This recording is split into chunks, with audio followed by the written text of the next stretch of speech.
Audiences in Eastern Idaho have enjoyed seeing the Forgotten Carols to kick off their Christmas season for the last 30 years, and it's returning for its 31st year at the Civic Auditorium in Idaho Falls, November 26th. And I am pleased to be talking with two people involved with the show this year, Christy Summerhays, the director, and Michael Young, who is portraying the lead role that Michael McLean has portrayed for the last 30 years. Welcome, guys. Thanks for joining us today.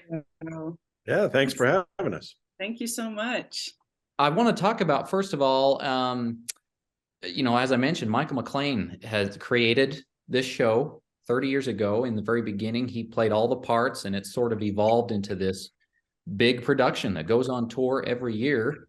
But last year, he passed the baton to you, Michael, and you, Christy, as the director. First of all, give us an update. How is Michael doing? I understand he had some issues with his kidneys. Michael has had some long haul COVID issues, and it's caused him to be in a position where he really needs a kidney transplant. And right now he's doing okay. He's waiting on this operation, which is coming up really soon. So he's quarantining and making sure that he doesn't get any other health issues to get in the way of moving forward with getting all of this resolved. But he's in good spirits. That's great. Glad to hear it. I know that a lot of people are, they look forward to that time every year when they get to see him on stage. And so with you, Michael, now you're stepping into this role that has this long backstory and long history. What's it like to step into this role created by other Michael?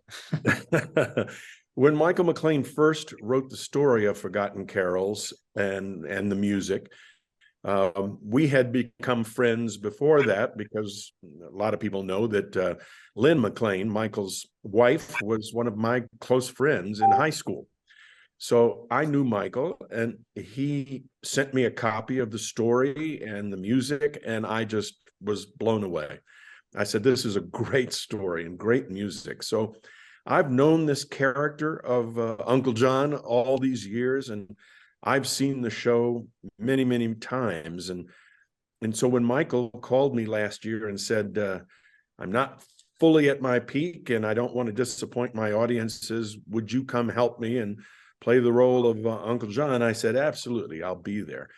And so it's been a real joy for me to play this character who I've known for so long and really love.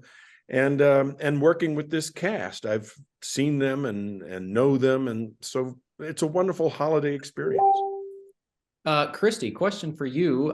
You've got now the reins as the director. What can you tell us about this year's show? Anything new or different? Any surprises in store? Yes, yes to all of those. We wanted to figure out a way to make sure that Michael could still connect with his audience. I mean, we have such great technology nowadays. Why not? Why not try something where he can kind of virtually be there? So we did figure out a way that he could send a message and be part of the show. And especially his, people really look forward to the kind of after show portion where he is with the audience, just him and the audience. And we've made sure to create a way that can still happen. So all of the people who have been involved with the show for the last, I'd say 6 or 7 years, Michael Young came on board last year, and Michael McLean played the narrator while Michael Young played Uncle John. So they had this great chemistry and on stage, and it was really fun to see. But we were only able to do it in the Salt Lake area and the surrounding areas of Salt Lake because of Michael's health. So this is the first time we've been able to go out, on a real tour since COVID. And we just didn't want to not have Michael's presence there. So we recorded some things. He wrote a new song for his audience for this year, which anytime I say, hey, Michael, do you have anything you want to say? He comes back to me with a song. Wow. Very cool. Yeah. So you really are going to, he really is going to sort of be there with you. Very cool. Very cool. It sounds like the response to the changes is doing well because you're performing in more venues than you have in quite a while. Yeah, I think people, this is a tradition for them, and it's so positive and it's so uplifting, and who couldn't use that right now? No kidding. Yeah. So Michael, tell me kind of your background. What is your acting experience prior to Forgotten Carols? What's some of the other work you've done? Well, throughout my career, I did a lot of hosting. From an acting point of view, I did some summer stock tours and then, of course, a lot of guest starring appearances, especially during my tenure with ABC. So if you have Paramount Plus at home, you can go see Love Boat and episodes where I was guest star on Remington Steele and Love Boat and Facts of Life and Fall Guy and all of those series with ABC. But mostly people still remember, if you're old enough, the work that I did with ABC. I hosted a show called Kids Are People Too, which was a Sunday morning talk show for kids where I won an Emmy, which I'm very proud of. But I was the original Disney Channel host, and I hosted Miss Teen USA for CBS for a number of years and had a sports show about outstanding young athletes on ESPN for 5 or 6 years. And I did a lot of that, but I really retired about 10 years ago when I married a widow with 3 children in Atlanta and decided my third act was going to be father and a husband. So this Forgotten Carols is just about the only thing that I would care enough about to come out of retirement to do. Wow. So have you done stage productions before? Do you have experience on stage?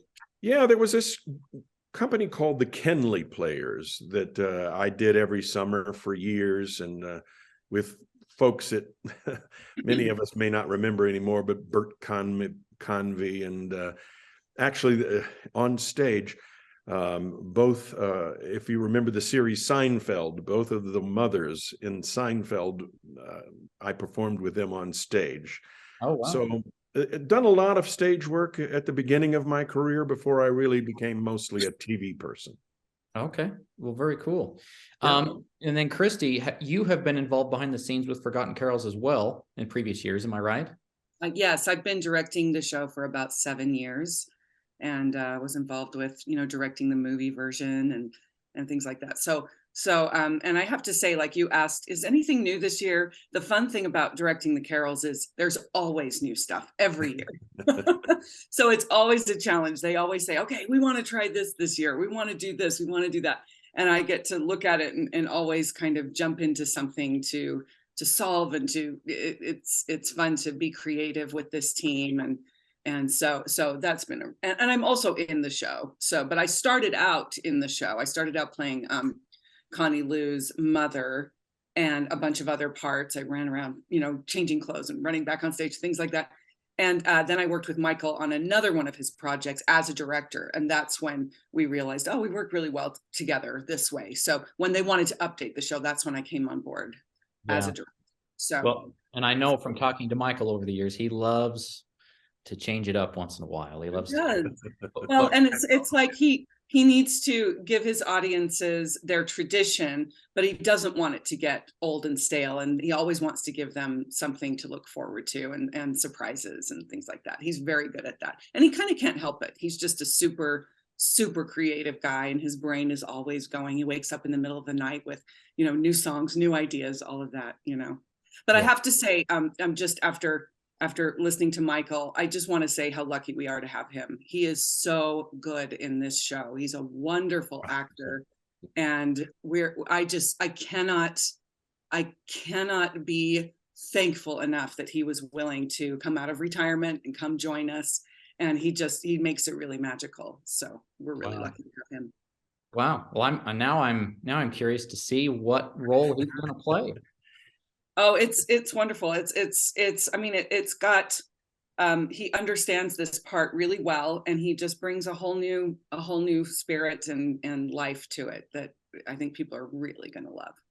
That's great to I hear. used to watch Michael McLean play the part, and of course he wrote the part, and I just when I was an audience member, which I have been an audience member for Forgotten Carols so many times, I just loved this character and always thought it would be fun to play it. And so I was quite honored when they asked me to play it. And now I'm old enough to play it. So I enjoy growing a beard and long hair and being this 2,000-year-old homeless man. It's just a real joy. And the cast is the most fun I've ever worked with before. And I got to tell you, the audiences out here are just great. So I'm looking forward to being with you guys. Talking about changes, I know there have been a few in the last several years. In 2019, Michael changed the ending slightly and made some changes to some of the lyrics and the songs. And then in 2020, with COVID, when everything was shut down, of course, they made a movie version that you saw in theaters. So the cycle of change continues. Yeah. So Michael, just, I mean, as far as being involved with the show this year, what's the most rewarding part of the show for you? Well, I think the experience of being here with this cast, and also you mentioned the changes just a second ago, and I think those changes are really very interesting because it evolves the story. And Michael McLean and I would talk about the story and how he loved it. And then Michael is just the most creative person I've ever worked with in my career. And so when you say something to him like, yeah, that line made me think, then he starts thinking, and the next thing you know, he has a new song, or he has a new character, or he has a new way of presenting something. So for me, coming out here to work with this cast was a joy, but also those new changes always challenge you as an actor to look at the part differently. And again, I came in here as the newbie, the new guy, and I said to the cast, I'm concerned about this line, and what are we trying to say to audiences here? And they would say, well, we hadn't thought about that line. Let's maybe change it. So it's fun to work with it. And I think what we find is that The Forgotten Carols is just one of those stories, like It's a Wonderful Life, the movie It's a Wonderful Life.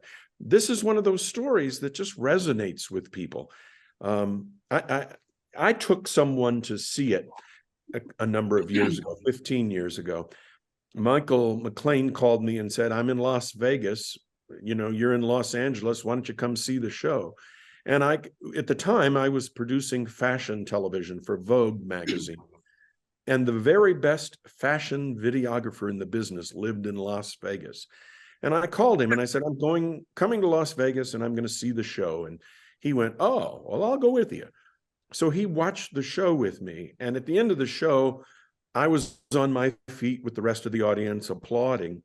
And I looked down at my friend and he was sobbing, just crying. And I said, what's up? And he said, that's me on stage. Connie Lou is me. I lost my dad when I was very young, and then my mother died when I was older. And every time I've ever prayed, it never worked for me. And yet I understand the hope and the promise of the holiday season, the Christmas season that Connie Lou is experiencing. And so that night after the show, I went to dinner with my friend, and he began asking me all those questions like, if you become a believer, what do you give up? If you become a believer, what do you get? How do you do it? And I saw that there are so many people for whom the holiday season is a time when, unfortunately, they remember the loss of a loved one or the loved one who couldn't be with them for some reason. And so they connect to the character Connie Lou. And when at the end of the show and we see how Connie Lou resolves those issues, it helps them to resolve those issues. So this is a story that just brings the true meaning of hope and promise of Christmas home to everyone. Yeah. Well, a couple of questions as we kind of wrap this up. Christy, first of all, speaking to the part that you play, you mentioned earlier that you play Connie Lou's mom. Mm-hmm. Does it ever get old to play this part year after year, or is it a joy? And then what new things do you bring to the role? You know, because I no, the short answer is no, it never gets old. But the reason for that is that, you know, I just remind myself every night before we do a show, there are people out there who have never seen this before. They're new people. And so that I just feel a real responsibility to just give everything I have each night and to make it new and fresh each night, because it's new and fresh for somebody out there, you know? So there's that. And there's just, I don't know, like there's just something about, you get swept into the story and you just, I don't know, like it doesn't get old. And another reason is that it doesn't get old is because I get to direct, you know. So and we talked about it before, it's like that, you know, I get those challenges as well. So for me, it's just exciting to jump in every year and see what we're going to do, you know. So yeah, speaking to that, how you get new people year after year, and then Michael, you said earlier that it's just one of those shows that resonates with people. What is it you think that makes this show so timeless and so appealing even 30 years later? You know, Michael, you know, of course, the show is called Forgotten Carols, and my character, Uncle John, is telling Connie Lou stories that he has to tell her about forgotten characters in the Bible narrative. And each one of these stories and the characters that Uncle John claims he's met over his 2,030 years of life, each one has a story with a moral lesson that resonates with people. You know, is it, I'm not willing to let the Spirit of the Lord in? Is it the fact that I'm asked to believe in something that I never got to see? Each one of these forgotten carols has a message that's going to resonate with one person or another. So I think there's a lot to hear in this story for anyone. And I think, you know, I'm always amazed when I say to people, hey, by the way, which one of the forgotten carols do you like the best? They always tell me a different one. It's not just one song that's the hit. You know, every song has a special meaning to somebody. Christy, anything you want to say to that point? Why it's continues to resonate? Well, I think all of those things, and I'll just add, I mean, I'll just say ditto to what Michael just said, and I'll just add that it's also a lot of fun. You know, it's funny, it's fun, it's got really great characters that are just endearing, and so it's a good time too. So you kind of get all of it, you know. Yeah.